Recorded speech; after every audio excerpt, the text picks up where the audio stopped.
다산의 문장들. 조윤재. 중병의 고난도 나를 멈추게 하지 못한다. 점차 하던 일을 걷어들여 마음 다스림 공부에 힘을 쏟고자 합니다.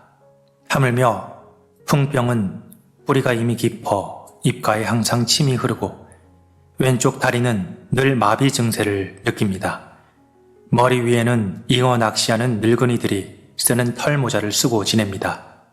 근래 들어서는 또 혀마저 굳어 말이 어눌합니다.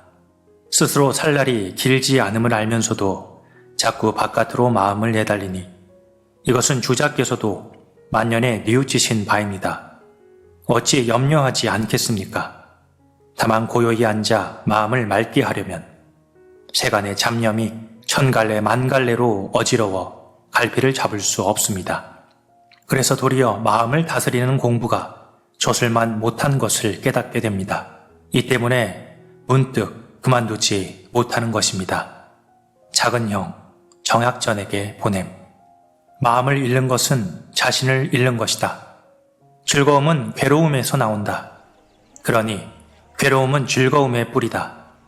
괴로움은 즐거움에서 나온다. 따라서 즐거움이란 괴로움의 씨앗이다. 괴로움과 즐거움이 서로를 낳는 것은 움직임과 고요함, 그리고 음과 양이 서로 뿌리가 되는 것과 같다. 통달한 사람은 그러한 연유를 아는지라 깃들어 숨어있는 것을 살피고 성하고 쇠하는 이치를 헤아려 내 마음이 상황에 응하는 것을 항상 무사람과 반대로 한다.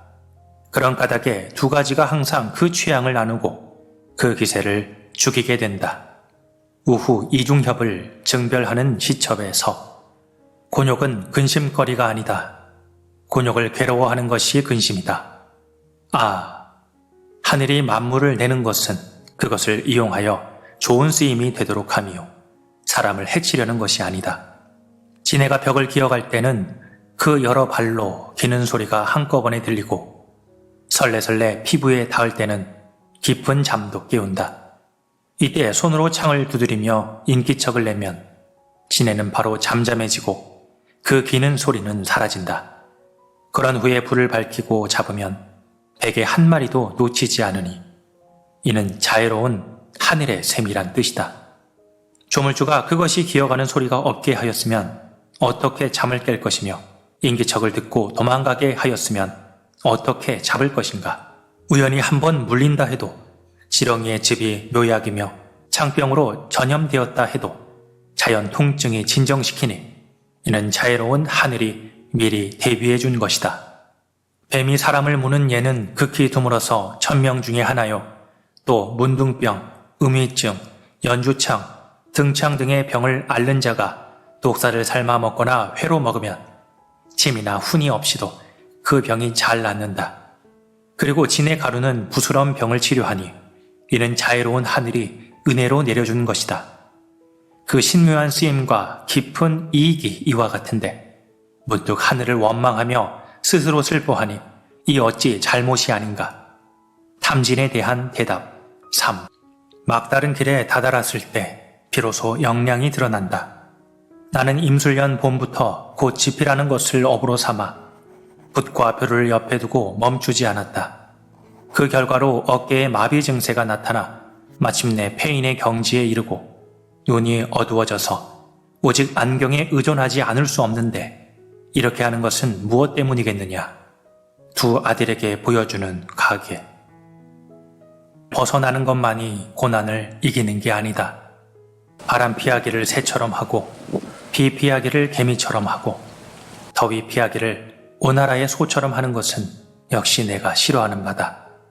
그를 사탕수수처럼 즐기고 검은 거를 감람나무 열매처럼 즐기고 실을 창포 김치처럼 즐기는 것은 역시 내가 좋아하는 대로 된 것이다. 달이 밝으면 못이 맑고 달이 어두우면 못도 어둡다. 밝으면 그림자가 비치고 어두우면 없어져서 절로 사물과 다투지 않는다. 조수가 오면 고기가 오고 조수가 가면 고기도 가는데 오면 잡되 갈 때는 뒤쫓지 않는 것도 그런대로 즐거움을 얻을 수 있을 것이다. 피리 불고 검은 것 타고 시 읊고 그림 그리는 것이 방탕한 듯 방탕하지 않고 엄숙한 듯 엄숙하지 않으니 어찌 단박한 생활이 아니겠는가. 꽃 심고 채소를 심으며 대나무를 솎아내고 찻잎을 볶는 것이 한가한 듯 한가하지 않고 바쁜 듯 바쁘지 않으니 참으로 청량한 세계이다. 장상인의 병풍의 제함. 비통함을 만든 이는 누구인가? 청족은 비록 독서를 하지 않아도 저절로 존경을 받겠지만 태족이 되어 학문에 힘쓰지 않는다면 더욱 가증스럽지 않겠는가? 다른 사람들이 천시하고 세상에서 비루하게 여기는 것도 슬픈데 너희들은 지금 스스로 자신을 천시하고 비루하게 여기고 있으니 너희들 스스로가 비통함을 만드는 것이다. 너희들이 끝내 배우지 않고 스스로 포기해버린다면 내가 지은 저술과 간추려 뽑은 것들은 장차 누가 모아서 책을 엮고 바로잡아 보존하겠느냐. 그렇게 할 수 없다면 나의 글이 끝내 전해질 수 없게 되는 것이다. 내 글이 전해지지 못한다면 후세 사람들은 단지 사헌부의 판결문만을 의지하여 나를 평가하게 될 것이니 나는 장차 어떤 사람이 되겠느냐. 너희들은 아무쪼록 학문에 힘써 나의 이 한 가닥 글이 너희들에게 이르러 더욱 커지고 더욱 왕성해지게 하여라. 그렇게 되면 훌륭한 집안의 벼슬도 이러한 청렴함과 바꿀 수 없을 것이다. 두 아들에게 부침, 고난의 시기를 함께 건넌 두 권의 인생책. 나는 궁핍하게 일없이 살면서 육경과 사설을 벌써 여러 해 동안 탐구했는데 한 가지라도 얻은 것이 있으면 설명을 달고 기록하여 간직해 두었다. 이제 독실하게 실천할 방법을 찾아보니 오직 소학과 심경이 여러 경전 가운데 특출하게 빼어났다. 진실로 이 두 책에 침잠하여 힘써 행하되 소학으로 외면을 다스리고 심경으로 내면을 다스린다면 거의 현인의 길에 이르지 않을까. 돌아보건대 나의 삶은 잘못되었으니 노년의 보답으로 갚아야 할 일이다. 소학 지연은 옛 주석을 보충한 것이고 심경 미럼은 몸으로 체험하여 스스로 경계하는 것이다. 이제로부터 죽는 날까지 마음을 다스리는 일에 힘을 다하고자 하여 경전을 공부하는 일을 심경으로 맺고자 한다. 아, 능히 실천할 수 있을까? 심경 밀험. 군자는 부지런히 선을 행할 뿐이다. 화와 복의 이치에 대해서는 옛날 사람들도 의심한 지 오래되었다. 충효를 행한 사람이라고 해서 반드시 화를 면하는 것도 아니고 음란하고 방탕한 자라고 하여 반드시 박복한 것도 아니다.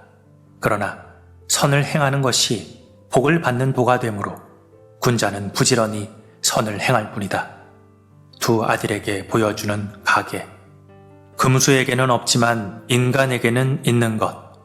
하늘이 금수에게 발톱을 주고 뿔을 주고 단단한 발굽을 주고 날카로운 치아를 주어서 그들이 각기 필요한 것을 얻게 하고 살면서 받는 환난을 방어하도록 하였다.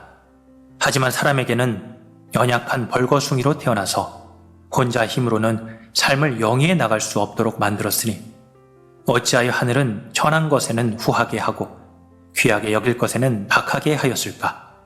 그것은 바로 사람에게는 지혜와 생각이 있어서 그들로 하여금 기회를 습득하여 스스로 자기 생활을 영위할 수 있게 한 것이다. 그러나 지혜를 미루어 운용하는 것도 한계가 있고 교사로서 사리를 연구하는 것도 차등이 있다. 따라서 아무리 뛰어난 사람이라고 해도 1000명이나 10,000명의 사람이 함께 의논한 것을 당해낼 수 없고 아무리 성인이라고 해도 하루아침에 그 아름다운 덕을 모두 갖출 수는 없다. 기회론. 뜻이란 말하지 않아도 저절로 알게 되는 것.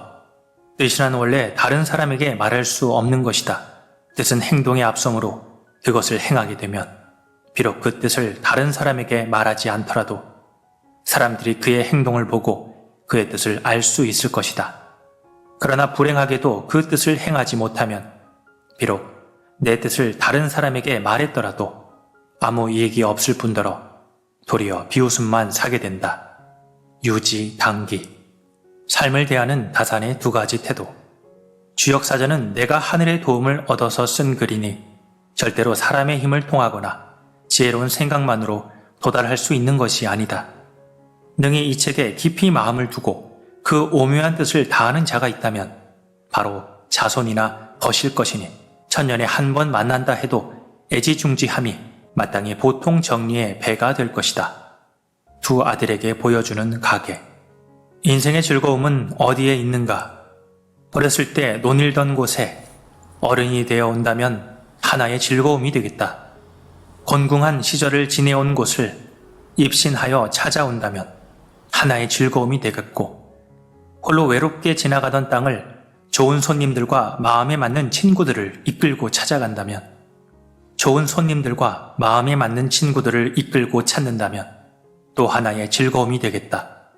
수종사에서 논일은 기. 복을 짓는 사람과 복을 구하는 사람. 사람은 자손을 위하여 복을 지어야 하지만 자손을 위하여 복을 구해서는 안 된다. 집안의 규범을 세우고 검소함과 소박함을 숭상하고 농사와 독서를 권하고 남에게 응덕을 쌓는다. 이는 복을 짓는 일이다. 농토나 가옥을 불리고 혼사로 세력을 늘리며 세금을 덜 내려고 술을 부리고 공명을 돈으로 산다. 이는 복을 구하는 일이다. 복을 짓는 사람은 단박하되 오래가고 복을 구하는 사람은 풍요롭되 오래가지 못한다. 사람은 집안을 위하여 재물을 사용해야 하지만 집안을 위한답시고 재물을 축내서는 안 된다. 일가 친척을 도와주고 좋은 스승을 널리 구하며 흉년의 어려움을 겪는 사람을 구해주고 의로운 사업을 돕는다. 이는 재물을 제대로 쓰는 일이다.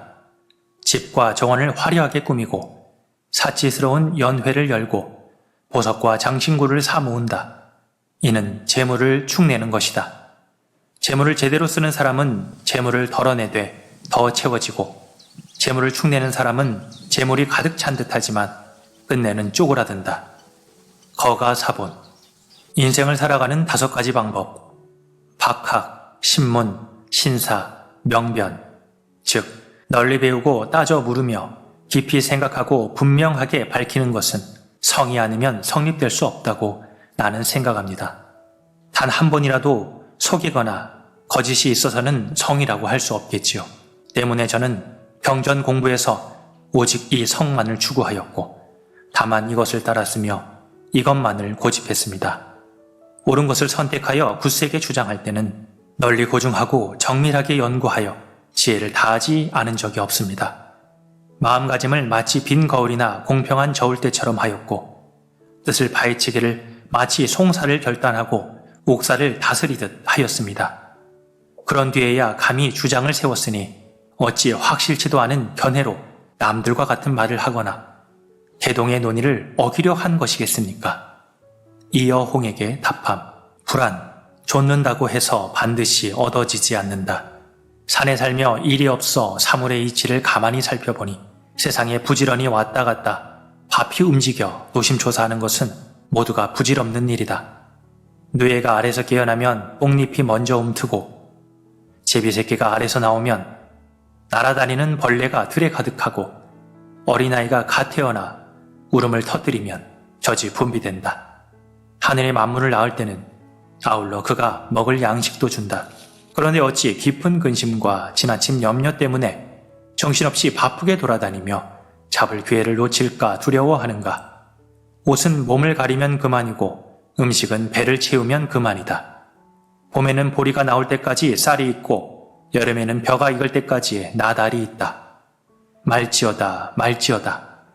올해 내년을 위해 이를 꾀하지만 어찌 수명이 그때까지 연장됨을 알 수 있겠으며 어린 자식을 어루만지며 손자와 증손의 계획도 하지만 자손은 모두 바보들이란 말인가. 또 정수칠에게 주는 글.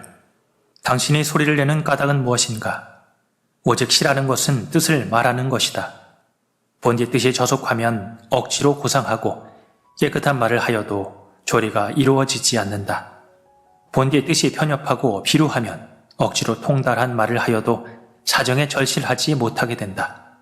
시를 배움에 있어 그 뜻을 헤아리지 않는 것은 썩은 땅에서 맑은 샘물이 길어내려 하는 것과 같고 냄새나는 가죽나무에서 향기를 구하는 것과 같아서 평생 노력해도 얻지 못할 것이다. 그렇다면 어떻게 해야 하는가? 천인과 성명의 이치를 알고 인심과 도심이 나님을 살펴 찌꺼기를 걸러 맑고 참됨이 발현되게 하면 된다.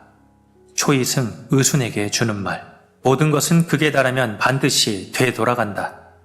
가난함과 비천함은 부지런함과 검소함을 낳고 부지런함과 검소함은 부유함과 고귀함을 낳는다. 부귀함과 고귀함은 교만함과 사치함을 낳고 교만함과 사치함은 가난함과 비천함을 낳는다. 끝없이 돌고 돌아서 서로 원인과 결과가 되니 경계하지 않을 수 있겠는가. 거가 사본. 인생을 바꾸고 싶으면 행실을 똑바로 해라. 대저 서당의 무리는 그 상이 아름답고 시장의 무리는 그 상이 검고 목동의 무리는 그 상이 산란하고 뱃사공이나 마부 같은 무리는 그 상이 사납고 빠르다. 대체로 그 익히는 것이 오래됨으로써 성품이 날로 옮겨가게 되니 마음속에 생각하는 것이 겉으로 나타나서 상이 변하게 된다.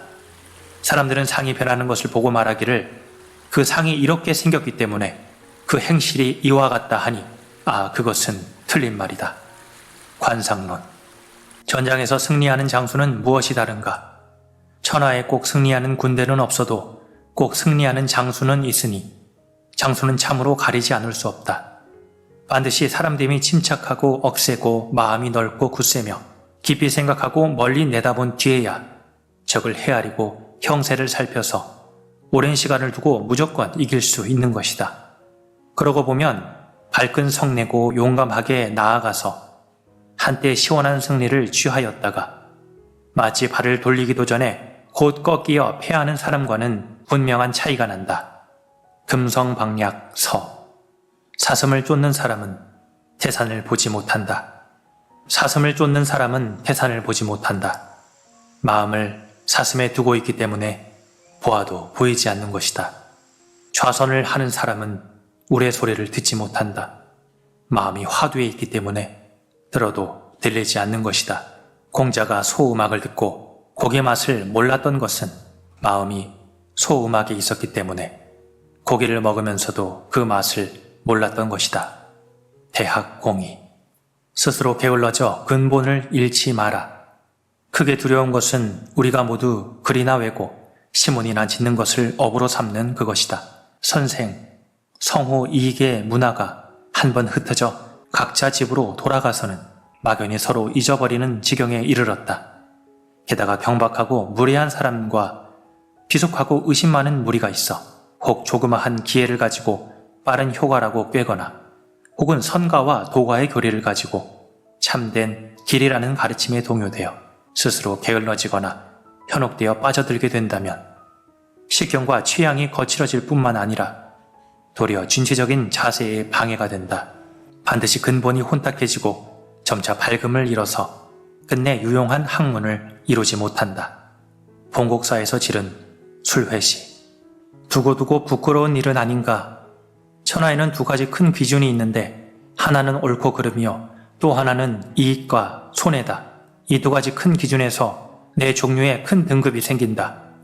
옳은 것을 지켜서 이익을 얻는 것이 가장 큰 등급이요 옳은 것을 지켜서 해를 받는 것이 그 다음이며 나쁜 것을 좇아 이익을 얻는 것이 그 다음 등급이다. 가장 나쁜 등급은 나쁜 것을 좇아서 해를 받는 것이다. 학연에게 쓴 글. 글에 집착하는 자기 욕심을 성찰하다. 내 평생에 큰 병통이 있다. 무릇 생각하는 것이 있으면 쓰지 않을 수 없고 쓰면 남에게 보이지 않을 수 없다.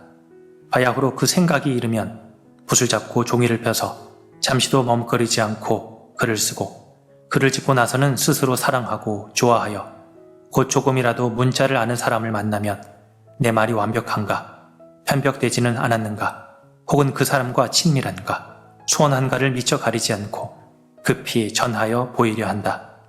그렇게 사람과 한바탕 말하고 나면 마음속에는 도무지 한 가지도 남아있는 것이 없다. 그로 인하여 정신과 기혈이 다 흩어지고 새어나가서 쌓이고 길러지는 의미가 없어져 버린다. 이러고서 어떻게 성품과 영혼을 함양하고 몸과 명예를 보존할 수 있겠는가. 요즘 와서 점검해보니 모두 가볍고 얕음, 두 글자가 빌미가 된 것이다.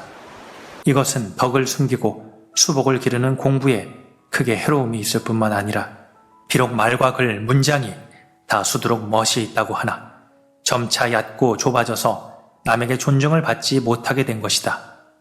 도산사 숙록. 잘못을 고치지 못하는 것이 나의 잘못이다. 우리들은 허물이 있는 자들이다. 힘써야 할 것 중에 급한 일은 오직 허물을 고치는 것, 두자일 뿐이다. 세상을 오만하게 보고 남을 능멸하는 것이 한 가지 허물이고, 기회를 자랑하고 재능을 뽐내는 것이 한 가지 허물이고, 영화를 탐내고 이익을 사모하는 것이 한 가지 허물이고, 은택을 생각하고 원한을 잊지 않는 것이 한 가지 허물이고, 뜻이 같으면 한패가 되고 뜻이 다르면 배척하는 것이 한 가지 허물이고, 잡서 보기를 좋아하는 것이 한 가지 허물이고, 새로운 견해를 내려고 욕심 부리는 것이 한 가지 허물이니 가지가지 결점을 셀 수가 없다. 여기에 맞는 약재가 하나 있으니 고칠 개의 자가 오직 그것일 뿐이다. 진실로 그 허물을 고치면 우리 퇴계께서도 또한 아무개는 허물이 없는 사람이다 라고 할 것이다.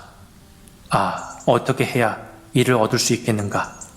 영천 군수에게 보낸 소수 서원을 논한 글. 단점에 대한 솔직한 고백. 야경은 성품이 조급하여 함양하는 소질이 없으니 주자께서 이러신 태양증입니다. 마음을 가라앉히고 가만히 앉아있기가 가장 어렵습니다. 도리어 열이 오르고 가슴이 답답해지기도 합니다. 이것은 처음에 부딪히는 것으로서 어쩔 수 없는 것인 듯한데 오랜 공력을 쌓으면 점점 나아질 것으로 압니다. 이 개수에게 답함. 선을 따르기는 산을 오르듯 어렵다. 가령 어떤 사람이 9가지 일은 모두 약한데 한 가지 일이 우연히 착하다 해도 그는 착한 사람이 안 되며, 또 9가지 일은 모두 착한데 한 가지 일이 우연히 악하다고 해도 착하지 않은 사람이 됩니다.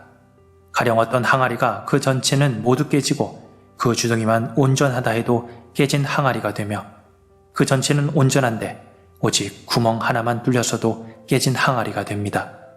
곧 사람이 매사에 선을 다하지 못한다면 끝내 착하지 않은 사람이 됨을 면치 못하게 될 것입니다. 사람이 선을 이루기 어려움이 이와 같습니다. 매선 당기. 깊은 사랑은 말하지 않아도 전해진다. 내가 강진에서 귀양살이 하고 있을 적에 병이 든 아내가 헌치마 5폭을 보내왔는데 시집 올 적에 가져온 예복이었다. 붉은색이 다망색으로 발해서 책으로 쓰기에 알맞았다. 이 치마를 재단하여 조그만 첩을 만들어 손이 가는 대로 두 아들을 훈계하는 글을 썼다. 훗날 이 글을 보고 느끼는 바가 있으리라. 두 어버이의 흔적과 손때를 생각한다면 그는 마음이 뭉클하고 솟아나지 않을까. 하피첩. 지나친 칭찬을 주고받는 건 진정한 우정이 아니다. 보내주신 글 가운데 칭찬이 너무 많아 실정보다 지나칩니다. 앞쪽의 100여 마디는 글자마다 실정에 어긋나므로 읽고 나서는 크게 실망했습니다. 옛날 10년 전에 서울의 여러 벗과 강학하며 도에 대해 논할 때 일입니다. 갑이 말끝마다 칭찬하면 을은 몸을 받들어 사양합니다. 이번에는 을이 배나 더 칭송합니다. 그러면 갑은 말이 떨어지기가 무섭게 겸양하지요. 몇 년 후에 보면 둘 다 벼슬길에 나아가지 못했습니다. 지난번 산사에 있을 때 이삼환 선생께서 누누이 당부하시기를 이 같은 습속을 없애기에 힘쓰라고 하셨는데 형께서 선생이 크게 경계하신 일을 행여 범할 줄은 생각지도 못했습니다. 대저 벗을 귀하게 여기는 것은 절시 마탁하는 유익함이 있기 때문입니다. 마치 돌침으로 뼈에 침을 놓듯이 어리석음과 게으름을 경계하고 쇠칼과 눈동자의 백태를 깎아내듯 허물과 잘못을 바로 잡아야 합니다. 상대방이 설령 큰 재주와 높은 덕이 있더라도 내가 무엇 때문에 그에게 이를 말하겠습니까? 하물며 속되고 비루한 무리에게 과도하게 칭찬하는 것은 장차 남에게 웃음거리가 될 뿐이니 주는 자나 받는 자나 그 잘못이 똑같을 뿐입니다. 이문달에게 답함. 덕으로 사귄 벗은 쉽게 멀어지지 않는다. 사람은 누구나 벗이 있다. 문학과 예술로 벗을 사귄 사람은 때로는 재능을 다투다가 한 글자 한 구절에 잘하고 못한 데서 틈이 벌어져 그 좋은 관계를 보존하지 못하고, 명분과 절조로 벗을 사귄 사람은 때로는 그것이 서로 높다고 오르고 내리고 굽히고 펴는 사이에 뜻이 엇갈려 그 좋은 관계를 보존하지 못하고 학문으로 벗을 사귄 사람은 혹 경서의 뜻을 논변하거나 혹 예법의 이견으로 시비가 생겨 마침내 원수가 된 사람이 더욱 헤아릴 수 없이 많다. 오직 덕행으로 사귄 벗은 처음에는 서로 마음에 감동하여 사모하고 오래되면 화합하여 감화되며 마침내 금속처럼 친밀해져서 떨어질 수 없게 된다. 그러므로 벗 삼기는 지극히 어려우나 일단 삼고 나서는 변함이 없으니 이것이 군자의 벗 삼는 도리라 할 만하다. 남아 창수집 서. 세상에 악을 끼치는 위정자들, 똑같은 우리 백성인데 누구는 상대를 업신여기고 불량하고 악독하면서도 육신이 멀쩡하게 지내고, 누구는 온순하고 부지런하고 정직하고 착하면서도 복을 제대로 받지 못하는가. 때문에 형벌로 징계하고 상으로 권장하여 죄와 공을 가리는 것으로 바로잡았으니 이것 또한 정치다. 똑같은 우리 백성인데 누구는 멍청하면서도 높은 지위를 차지하여 악을 전파하고 있고, 누구는 어질면서도 아랫자리에 눌려 있어 그 덕이 빛을 못 보게 할 것인가. 때문에 붕당을 없애고 바른 도리를 넓혀 어진이를 기용하고 불량한 자를 몰아내는 것으로 바로잡았으니 이것이 올바른 정치다. 원정. 귀족 자제들의 열등한 정신 상태에 대하여 귀족의 자제만 해도 모두 쇠미한 기운을 띠고 있어 다 아랫길의 열등한 자들입니다. 그 정신 상태는 책만 덮으면 모두 잊어버리고 품은 뜻은 하류에 안주합니다. 시경서경 주역 얘기 가운데 미묘한 말과 논의를 이따금 한 번씩 말해주어 그 향악을 권해보면 그 꼴이 마치 발이 묶인 꿩과 같습니다. 쪼아 먹으라고 해도 쪼지 않아 머리를 눌러 나달에 갖다 대면 부리와 나달이 서로 닿아도 끝내 쪼아 먹지 않는 자들입니다. 아, 장차 이를 어찌하겠습니까? 작은 형께 보냄. 목민심서라 이름 붙인 까다. 성현의 가르침에는 원래 두 가지 길이 있는데, 하나는 사도가 백성을 가르쳐 각각 수신하도록 하는 것이고, 또 하나는 태학에서 공경대부의 자제를 가르쳐 각각 수신하고 백성을 다스리도록 하는 것이다. 백성을 가르치는 것이 바로 목민인 것이다. 그렇다면 군자의 학문은 수신이 그 반이요, 나머지 반은 백성을 다스리는 것이다. 목민심서 서. 은근히 사회를 망치는 나쁜 유형의 사람들. 선행을 가로막는 사람의 행동 방식이 있다. 남의 초상을 돕는 일을 보고서는 산 사람이 먼저 살아야지 라고 말한다. 거린에게 베풀면 곤궁한 친척을 구제하는 것이 더 중요하다 말하고, 죄수를 구제하려는 이에게 양민을 어루만지는 것이 더 중요하다라고 말한다. 무릇 베품은 불행을 당한 당시에 해야 하고 일은 쉬운 데서부터 실천에 옮겨야 한다. 우연한 접촉에 따라 마음이 움직여서 가능한 곳부터 실천에 옮겨야 한다. 이런저런 이유를 대며 남이 베푸는 행동을 힐난하는 사람은 남의 곤궁을 더욱 어렵게 만드는 사람이다. 거가사본.